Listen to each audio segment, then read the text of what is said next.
Guys, कैसे हैं आप लोग सभी? Hope you are all doing good. So today we will be start with the topic Ukraine crisis and Nord Stream 2 gas pipeline. So we will be discussing कि क्या है ये और क्यों ये चल रहा है. यूक्रेन क्राइसिस क्या है, इसके पीछे reason. So we will be gonna find out with this discussion. So let's begin. So this is the Nord Stream 2 gas pipeline which we will talk about later. So first we will jump on to the Ukraine crisis. Ukraine basically ये बहुत ही अच्छा map मैंने आपके लिए ढूंढ निकाला है और इसे आप बिल्कुल ध्यान से देखिए, जिसमें रोमानिया बॉर्डर शेयर कर रहा है, Hungary, Slovakia, Poland, Belarus and Russian federation, जो कि चारों तरफ से यूक्रेन को घेर रहा है. और जो क्रीमिया है बेसिकली वो पहले ही 2014 में रशियन फेडरेशन ने पहले ही जो एनेक्स कर लिया है इस चीज़ को. जैसे कि आपने इस मैप में भी राइट हैंड साइड में कॉर्नर में देख रहे होंगे, नीचे annexed bye Russia and in 2014 ये अनेक्स कर लिया था. और जो ग्रीन में देख रहे हैं आप, hold by Moscow backed by separatist. जैसे कि आप लोग जान रहे होंगे कि जो कम से कम 1 लाख फोर्सेस, 1 लाख भी नहीं ज़्यादा मैं बताऊंगा, 1,30,000 के अराउंड फोर्सेस लगातार डिप्लॉयड हैं यूक्रेन के चारों तरफ बॉर्डर के ऊपर, जो कि रशिया की हैं. बेसिकली वो क्यों ऐसा कर रही हैं उसके बिहाफ, उसके पीछे हम लोग रीज़न जानेंगे. पहले ये मैप बहुत इंपॉर्टेंट है. और ये जो दो बेसिकली सिटीज़ हैं बेसिकली, तो उसमें बेसिकली ये देखने के लिए ज़रूरी है कि ये रिबल्स जो होते हैं ना, जो इंटरनल डिस्टरबेंस क्रिएट करते हैं विद इन अ टेरिटरी, तो उनको बैक कर रहा है रशिया की किसी वजह से, किसी तरीके से जो इंटरनल जो डिस्प्यूट्स हैं वो भर के आ जाएं, फैक्शंस डिवाइड हो जाएं कंट्री में, इंटरनल रिवोल्ट हो जाए, तो जिससे कि बाहर से तो हम तोड़ेंगे ही तोड़ेंगे रशिया को, जस्ट बिकॉज कि हमारी जो आउटर फोर्स है, जो हमारे जो बॉर्डर पे 1,30,000 सोल्जर्स खड़े हुए हैं, उसको वहाँ से एक थ्रेट पहुँचा रहे हैं और कंटिन्यूस रिबेल भी कर रहे हैं, इंटरनल डिस्प्यूट्स को भी मर्ज कर रहे हैं कि जस्ट बिकॉज कि वो अंदर से भी कमज़ोर हो जाए. तो दिस इज़ यूक्रेन का map. So you need to keep in mind कि ये दो रीजन्स कौन कौन से हैं, और क्रीमिया के 2014 में वो एनेक्स कर चुका है. कौन कौन से बॉर्डर्स जो हैं वो रशिया कंटिन्यूस वो टैकल करने की कोशिश कर रहा है. ठीक है. So now let's move ahead. So core issue क्या है बेसिकली? कोर इशू ये है कि पुतिन नहीं चाहते हैं कि यूक्रेन और जो अदर फॉर्मर सोवियत यूनियन की जो कंट्रीज़ थी, जिससे जो कि यूक्रेन भी उसमें पार्ट आता है बेसिकली, बेलारूस पार्ट आता है, पोलैंड पार्ट आता है. तो बेसिकली रशिया नहीं चाहता है, बेसिकली जो हेड ऑफ द स्टेट है पुतिन नहीं चाहते हैं कि कोई भी यूएसएसआर का जो एलाई कंट्री रहा है पहले, वो रशिया से टूट के, यूएसएसआर से टूट के अलग हो गए 1991 में, जब डिसइंटीग्रेशन हुआ था रशिया का, यूएसएसआर का, जब तब रशिया बना वो 1991 के बाद. जो आपने कोल्ड वॉर देखा होगा सिचुएशन, जो कि दो टसल चल रही थी between two super powers, basically USSR on the other, on the one hand, and the second one is US. so capitalist and communist में लड़ाई चल रही थी जस्ट बिकॉज दो आइडियोलॉजी हैं. तो बेसिकली पुतिन नहीं चाहते हैं कि कोई भी उनकी जो फॉर्मर अलाई कंट्री है, जो कि मैंने आपको नाम बताया, इस मैप में भी आप देख सकते हैं, बेलारूस, पोलैंड और यूक्रेन. तो बेसिकली वो नहीं चाहते हैं कि किसी तरीके से भी ये नेटो का पार्ट बने. नेटो को क्या है बेसिकली? नेटो एक सिक्योरिटी अलाइंस है backed by US once again. जैसे कि आप लोग, ये नेटो कब बना था? 1960 के अराउंड. बेसिकली हुआ ये था कि ये एक काउंटर करने के लिए बनाया गया था रशिया को, कि वो किसी न किसी तरीके से अगर किसी भी नेटो के किसी भी एक कंट्री के ऊपर अटैक करता है, तो वो अटैक माना जाएगा यूएस के ऊपर. तो ये सिक्योरिटी अलायंस बाकी कंट्रीज़ ने यूएस के साथ किया था, सो दैट कि वो अपनी सोवर्जिनिटी, सिक्योरिटी और पीस को इस्टेब्लिश कर सकें. अपना एक जो कंट्री की जो फंक्शनिंग है वो स्मूदर तरीके से रन कर सके, फंक्शनिंग में कोई प्रॉब्लम ना आए. तो to safeguard their borders उन्होंने इस तरीके की एक अलायंस बनाया था, दैट इज़ कॉल्ड नेटो. अब पुतिन ये चाह रहे हैं कि उनका जो नेटो है, उनका जो अलायंस है, सिक्योरिटी अलायंस, वो अब मेरे बिल्कुल दरवाजे पे आ चुका है, क्योंकि यूक्रेन बिल्कुल जस्ट आप देख ही सकते हो कि रशियन फेडरेशन से बिल्कुल बॉर्डर शेयर करता है। अगर सिक्योरिटी अलायंस जो नेटो है वो अगर यूक्रेन अगर उसका मेंबर पार्ट बन जाता है, नेटो का अगर पार्ट बन जाता है यूक्रेन, तो विद इन जस्ट 5 मिनट्स लगेंगे, आप यूक्रेन के अगर जो मिसाइल्स जो यहाँ से दागी जाएंगी मॉस्को को सीधा हर्ट कर देंगी। और वो पुतिन भी नहीं चाहते हैं कि भाई मेरे पास बिल्कुल यूएस का एक अलाई कंट्री बन जाए। भाई मेरी ग्रिप लूज़ हुई है पर मैं अपना क्यों छोड़ूं अपना हाथ खुला। बेसिकली ये एक कहीं ना कहीं एक सोच है पुतिन की।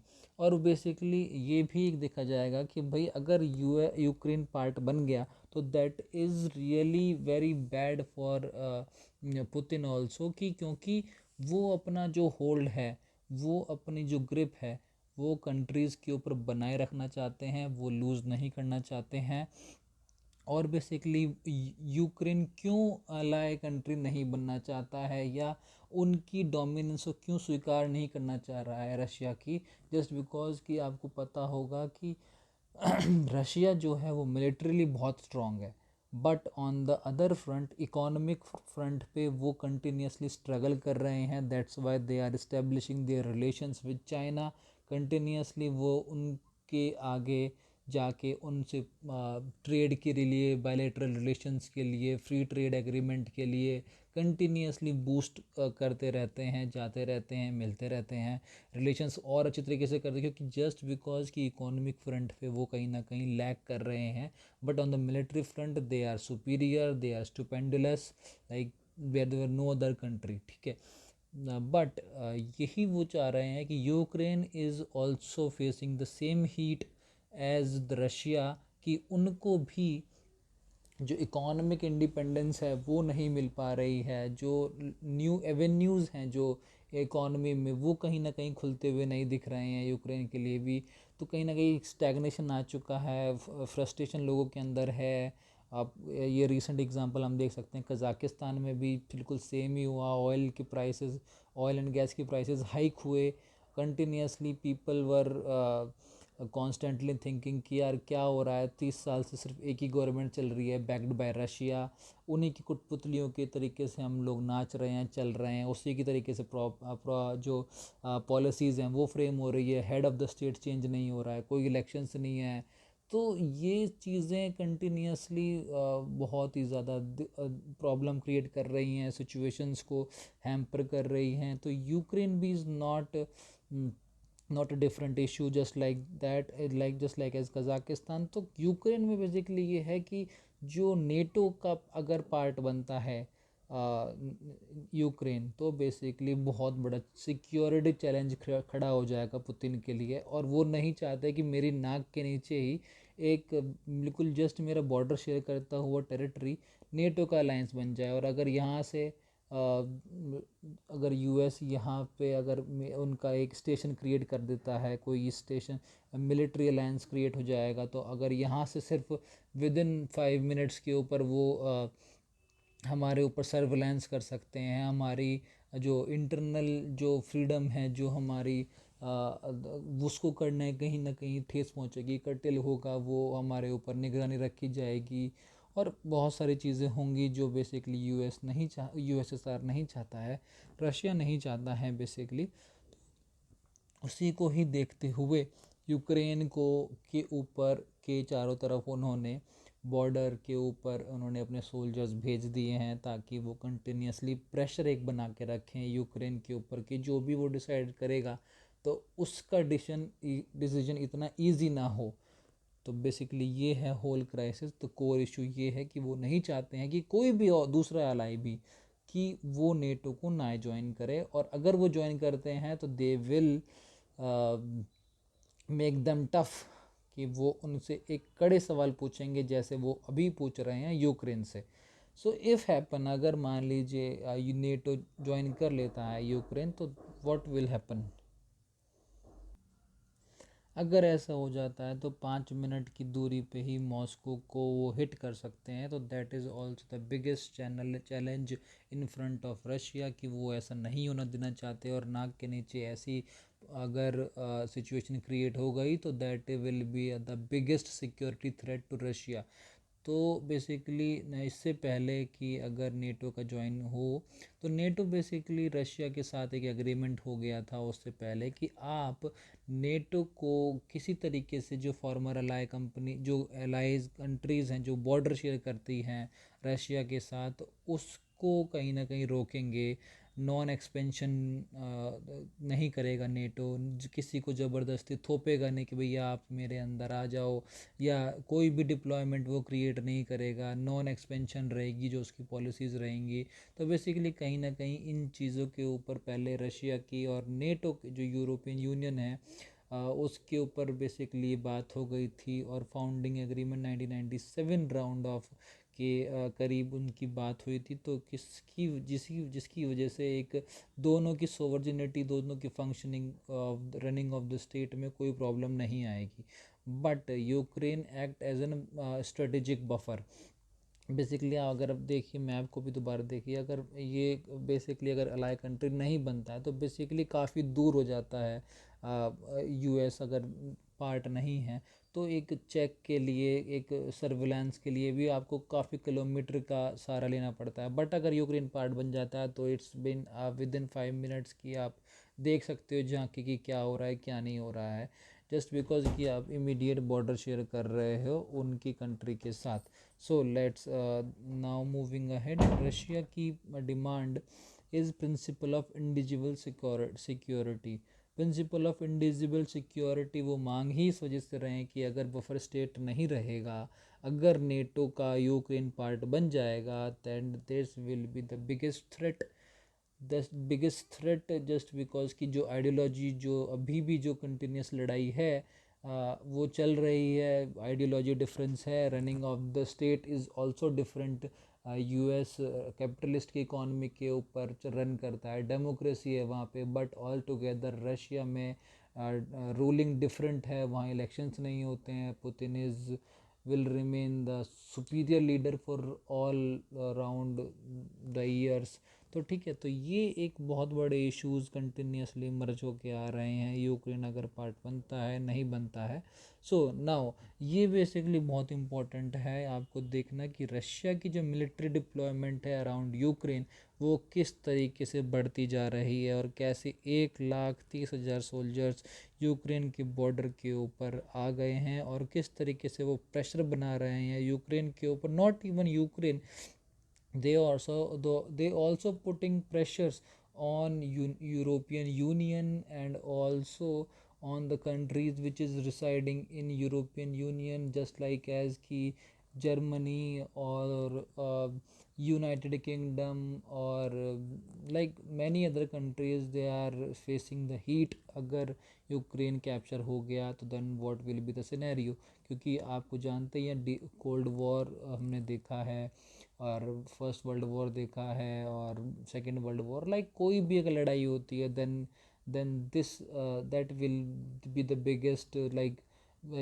मैसिव डिवास्टेशन होता है, टर्मोइल हो जाता है स्टेट का, ह्यूमन लॉस होता है, इंफ्रास्ट्रक्चर लॉस होता है, ह्यूमन कैपिटल का लॉस होता है, इकोनॉमिक डिवास्टेशन होता है। तो बेसिकली ये सभी चीज़ें होती हैं, तो that is also not good for any country. तो बहुत ज़्यादा पैसा बर्बाद होता है वॉर के पीछे। तो ये बेसिकली रशियन मिलिट्री का डिप्लॉयमेंट है। नाउ मूविंग अहेड, दो स्टांसेस हमने आपको शेयर करने की कोशिश की है। वॉशिंगटन का क्या स्टांस है और मॉस्को क्या स्टांस है। सो वॉशिंगटन कह रहे हैं कि the primacy of absolute security that allows the right of individual states to choose ways of ensuring own security and join any military union or alliance। वो ये कह रहे हैं कि बेसिकली ये एक इंडिविजुअल स्टेट का एक पूर्ण रूप से एक अधिकार है उनका कि वो इस सिक्योरिटी अलायंस को ज्वाइन करें, किसी मिलिट्री अलायंस को ज्वाइन करें कि नहीं करें, आप उनको रोक नहीं सकते हो, ये कहना है वाशिंगटन का। ना मॉस्को क्या कह रहा है कि post cold war EU covenant on collective security which enshrines the key principles of equal indivisible security and uphold the liability of every country, not strengthen one security at expense of security of the country। आप security alliance को join तो कर रहे हो, but आप किस cost के ऊपर उसे ज्वाइन कर रहे हो उसको भी देखना पड़ता है। आप दूसरे की सिक्योरिटी को कॉम्प्रोमाइज़ करते हुए एक इंडिविजुअल स्टेट को एक सिक्योरिटी प्रोवाइड कर रहे हो, that is also not good. क्योंकि दूसरे की अगर आप सिक्योरिटी इंश्योर कर रहे हो बट दूसरे जो उसके इमीडिएट नेबर है उसके लिए तो प्रॉब्लम खड़ी हो रही है, नहीं हो रही है। अब बिल्कुल अगर इसका एग्जांपल अगर हम करंट कॉन्टेक्स्ट में, इंडिया के कॉन्टेक्स्ट में लें, तो जो चाइना है कंटिन्यूसली वेपन्स और इक्विपमेंट्स और मिलिट्री इक्विपमेंट जो प्रोवाइड करा रहा है पाकिस्तान को, तो that is also not good. कि भाई ठीक है, वो उनकी इतनी कैपेबिलिटी नहीं है या कैपेसिटी नहीं है कि वो एक अपने आप को एक अच्छा स्टेट रन कर पाए, बट कहीं ना कहीं अगर चाइना उनको मदद करता है इकोनॉमिकली, दैट हमारे इमीडिएट नेबर हैं, तो वो भी कहीं ना कहीं एक बहुत बड़ा नुकसान हो जाएगा। तो कलेक्टिव सिक्योरिटी हमें हमेशा देखनी चाहिए। आपका जो इमीडिएट नेबर है वो किस तरीके से उसको सिक्योरिटी थ्रेट तो नहीं पहुंच रहा है, तो ये एक मॉस्को का स्टैंस है।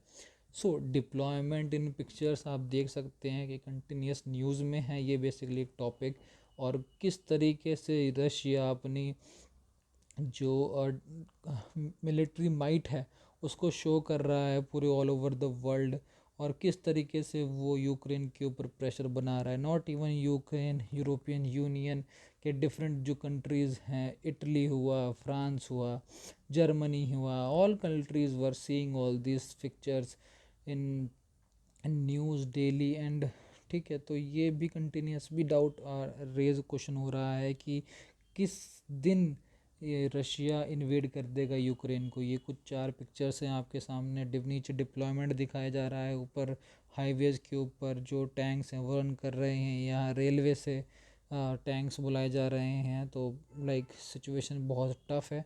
सो ये कुछ मीटिंग्स हुई हैं, और जो जर्मन चांसलर हैं वो बाइडन से मिले हैं, जस्ट बिकॉज कि जो अगर इन्वेड कर दिया जाएगा रशिया ने यूक्रेन को, तो जो नॉर्ड पाइपलाइन है वो भी कहीं ना कहीं ख़तरे में पड़ जाएगी। तो उसके लिए भी कहीं ना कहीं एक चैलेंज है जर्मन चांसलर के लिए।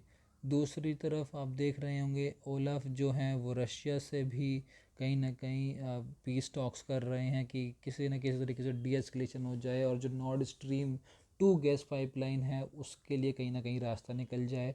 नीचे थर्ड पिक देख रहे हैं आप, रशिया और फ्रांस के इमैनुअल मैक्रोन जो प्रेसिडेंट हैं वो बात कर रहे हैं कि किस तरीके से ये जो डिप्लॉयमेंट है वो हटाया जाए, डीएस्केलेट हो, किसी न किसी तरीके से सिचुएशन जो है वो इतनी ग्रिम ना रहे, कहीं ना कहीं कोई सॉल्यूशन निकल सके। और जो ये फोर्थ पिक है वो जो यूक्रेन के जो प्रेसिडेंट हैं वो मैक्रोन से बात कर रहे हैं, तो किसी न किसी तरीके से कोई सॉल्यूशन निकले, कोई होप, कोई ऑल्टरनेटिव रिजोल्यूशन निकल सके, कोई डिस्प्यूट किसी तरीके से सॉल्यूशन हो जाए। तो ये कंटिन्यूस टॉक्स हो रही हैं, कॉन्फिडेंशियल मेजर्स लिए जा रहे हैं, नेटो लगातार अपनी तरफ से कोशिश कर रहा है। सो इवेंट्स किस तरीके से अनफोल्ड हो रहे हैं इस सिनेरियो को चलते। सो मोर देन मैंने आपको बताया कि डे 1.30 के करीब जो ट्रूप्स हैं वो यूक्रेन के बॉर्डर के ऊपर खड़े हुए हैं, and they are combat ready, बिल्कुल हथियार से लैस एकदम बिल्कुल तैयार खड़े हुए हैं कि भाई जैसे ही ऑर्डर मिले और तुरंत एकदम बिल्कुल बॉर्डर लड़ाई के लिए तैयार। सो यूएस ये चाह रहा है कि नॉर्ड स्ट्रीम 2 गैस पाइपलाइन अगर ना वो ब्लॉक कर देगा अगर यूएस ने इन्वेड कर दिया है। यूके का क्या स्टैंस है, वो वार्न कर रहा है रशिया को इन्वेजन करने से यूक्रेन के ऊपर, और अगर वो इन्वेजन कर देता है तो दे विल, मतलब जो उसका डिसीजन होगा तो वो नेटो को और स्ट्रॉन्ग करेगा। यूके और दूसरी चीज़ बात क्या कह रहा है, ready to send troops. United Kingdom के जो प्राइम मिनिस्टर हैं बोरिस जॉनसन, वो कहते हैं कि हम बिल्कुल तैयार हैं अपने ट्रूप्स को पोलैंड में भेजने के लिए, कि नेटो को हम और स्ट्रॉन्ग कर सकें। और नॉट इवन यूके, बाकी कंट्रीज से भी फोर्सेस आ रहा है, जैसे कि यूके से 1000 सैनिक आ रहे हैं, यूनाइटेड किंगडम भी खुद अपने 1000 सोल्जर्स भेज रहा है, रोमानिया में वो लोग कहीं ना कहीं डिप्लॉय होंगे, पोलैंड में डिप्लॉय होंगे, ट्रेनिंग कर रहे हैं। मॉस्को क्या कर रहा है, Moscow in contrast, in contrary to this, वो ये क्या कर रहा है, मिलिट्री एक्सरसाइज बेलारूस में चला रखी है उसने, टू डिस्प्ले इट्स स्ट्रेंथ। अब बेलारूस में बेसिकली वो क्यों कर रहे हैं, जस्ट बिकॉज कि बेलारूस भी उनके एक कठपुतली देश है। बेलारूस भी बेसिकली मैंने आपको बताया फॉर्मर अलाई रहा है यूएसएसआर का, पार्ट रहा है यूएसएसआर का, रशिया का अलाई है basically country.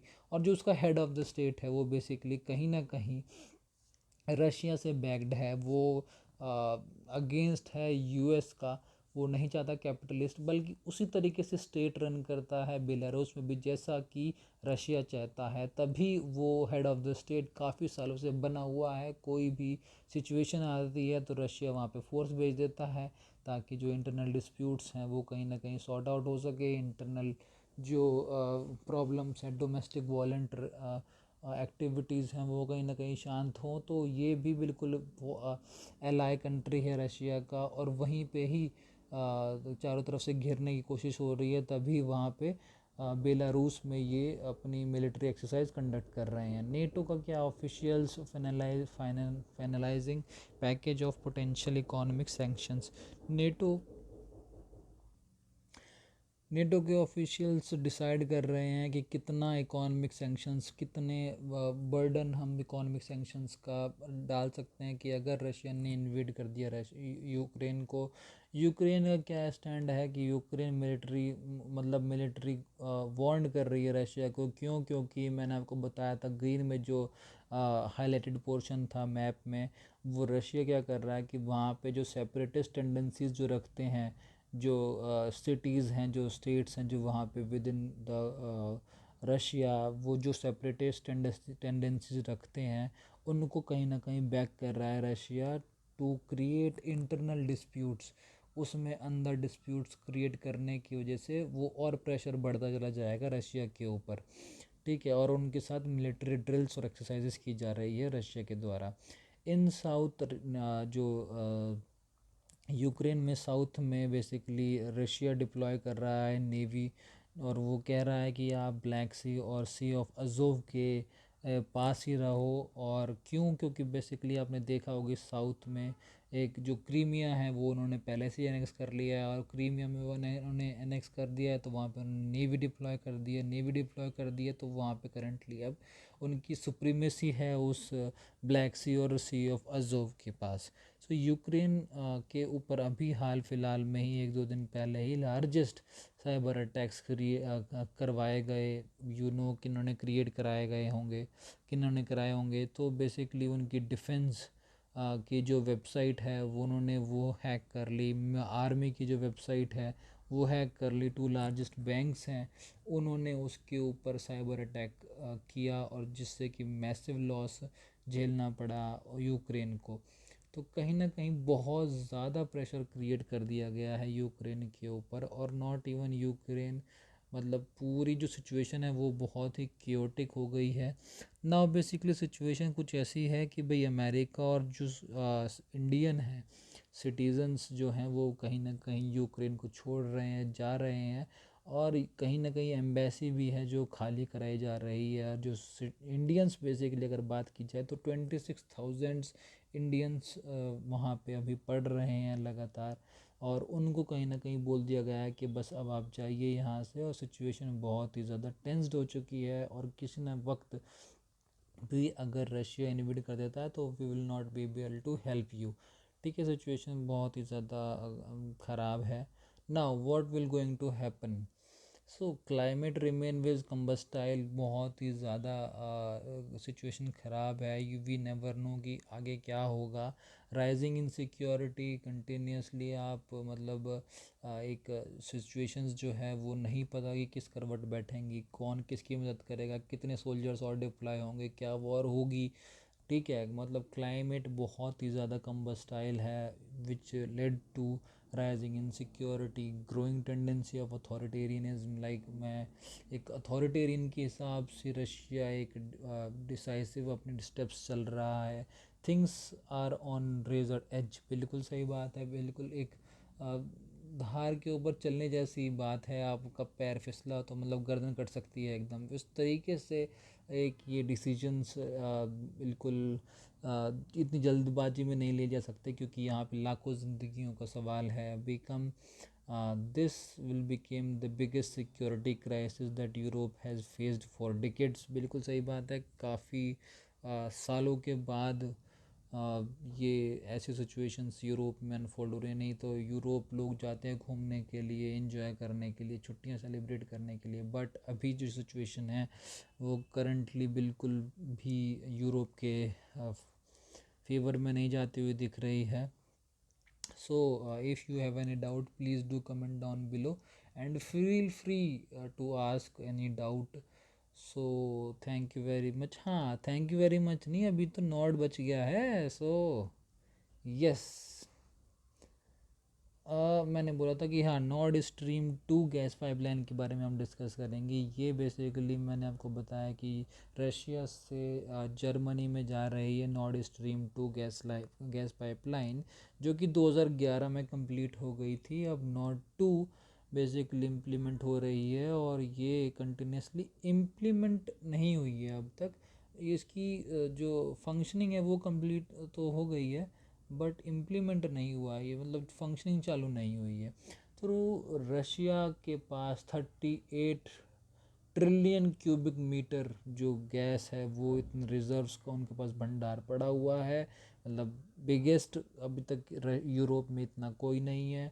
19% of global reserve उसके पास, अकेले देश के पास है। वो चाहता है, वो मार्केट को एक्सपेंड करना चाह रहा है रशिया, और किसी न किसी तरीके से जो इकोनॉमिक है, इकोनॉमिक एक्टिविटी है, इकोनॉमिक सुपर पावर तो खैर क्या, वो अपनी किसी न किसी इकोनॉमिक सिचुएशन को अच्छी तरीके से बढ़ाना चाह रहा है ट्रेड के बिहाफ पे। So natural gas pipeline connect करती है रशिया और जर्मनी को, जैसे मैंने आपको बता दिया, और इन्वेस्ट किए गए हैं इसमें बिल्कुल $11 बिलियन इस गैस पाइपलाइन को बनाने में। और रशिया के पास 19% ऑफ ग्लोबल रिज़र्व है, और इसके बिहाफ पे ही वो कहीं ना कहीं प्रेशर भी बनाएगा जर्मनी के ऊपर। नॉट इवन जर्मनी, जो भी उसका जो गैस रिज़र्व है वो ख़रीदेगा, उसके ऊपर वो कहीं ना कहीं एक बारगेन करने की जो स्थिति हो गई, वो कहीं ना कहीं मजबूत होगा। वहाँ पे जो मन चाहे जो फैसले वो लेना चाहेगा रशिया, उसको फ़ायदा होगा। सो कैरिंग कैपेसिटी है नॉर्ड स्ट्रीम 2 की, वो 55 बिलियन क्यूबिक मीटर होगी, वो पर ईयर में इतना डिलीवर कर देंगे उस कैरिंग कैपेसिटी से। मेजर इंपोर्टर कौन कौन होंगे? जर्मनी होगा ऑब्वियस फर्स्ट, उन्हीं के पास जा रही है, इटली होगा, फिर नेदरलैंड्स होगा, ठीक है। यूरोपियन यूनियन इंपोर्ट करता है सिर्फ 5%, और 5% से भी कम फ्रॉम यूएस, क्योंकि due to geographical limitations neighbour में रशिया है, और कहाँ रशिया दूर, आप कितना यूएस के पास जाओगे। मेजर प्लेयर्स जो कि गैस सप्लाई करते हैं यूरोप में, बेसिकली 41% जो शेयर है रशिया के पास है। नॉर्वे के पास 16% एंड अल्जीरिया के पास 7.6%। कंसर्न क्या है नॉर्ड 2 स्ट्रीम के लिए? रशिया 50% ऑफ ग्लोबल जो नीड है यूरोप की, उसको फुलफ़िल करता है बाय सप्लाइंग इट्स गैस। और अगर कहीं ना कहीं could use it as potential weapon, उसके लिए कहीं ना कहीं एक हथियार हो सकता है अपने फेवरेबल डिसीजंस को लेने के लिए। पॉलिटिकल जो यहाँ पे might use bargain power to undermine democratic institutions, तो उनकी जो डिसीजंस हैं उनको चेंज करने के लिए भी बेसिकली रशिया कहीं ना कहीं केपेबल हो जाएगा, शक्तिशाली हो जाएगा। और नहीं चाहता है यूएस कंटिन्यूसली, अब 2020 के बाद से ही यूएस अपनी जो कैपेबिलिटी है गैस को लेकर, वो कहीं ना कहीं बढ़ा रहा है, और वो नहीं चाहता है कि किसी तरीके से यूरोपियन यूनियन की जो कोई भी कंट्री है वो इतनी ज़्यादा डिपेंडेंसी क्रिएट करे रशिया के ऊपर, जिसकी वजह से वो कहीं ना कहीं बैकफुट पे जाए, और जो उनके जो अलाइज हैं, जो डेमोक्रेसी को प्रोपोगेट करता है, जिस तरीके से यूएस और कैपिटलिज्म को प्रमोट करता है, वो कहीं नहीं चाहता है कि ये भी कहीं ना कहीं उनके एक पपेट ना बन जाए, यूएसएसआर को कहीं ना कहीं रशिया के पपेट ना बन जाए, उनके हाँ में हाँ ना रखने लगे। तो यूएस भी अपनी तरफ से ज़ोर शोर से कोशिशें कर रहा है कि वो अलाई ना बन जाए। तो बेसिकली कंटिन्यूसली राइवलरी जारी है। डिपेंडेंस आप देख सकते हो कि यहाँ पे रशियन गैस है वो कितनी 4 कंट्रीज़ को बेसिकली बेची गई है, और कितने परसेंट रिज़र्व वो लोग कंटिन्यूसली परचेज कर रहे हैं रशिया से। फर्स्ट वन इज़ जर्मनी, आप देख पा रहे हैं 2020 में, 2010 में, 2000 स्टैगनेंट है, और कंटिन्यूसली 50% से ज़्यादा परसेंट खरीद रहा है जर्मनी। रशिया 25% से नीचे आ गया 2020 में, ठीक है। और पोलैंड में भी 50% है बेसिकली वो ख़रीद रहे हैं रशिया से, और इटली में भी वो राइजिंग अबाउट 50% के पास जाते हुए दिख रहे हैं। तो डिपेंडेंस कहीं ना कहीं क्रिएट हो रही है रशिया के ऊपर, की फेवरेबल कंडीशंस बन रही हैं, क्योंकि नॉर्ड स्ट्रीम 2 गैस पाइपलाइन उनके पास है, बिगेस्ट रिजर्व गैस का उनके पास है। तो देखना पड़ेगा कि आगे सिचुएशन किस तरीके से फोल्ड होती हुई हमें दिखेंगी। Now, if you have any doubt, please do comment down below. Feel free to ask any question. Thank you very much and have an awesome day.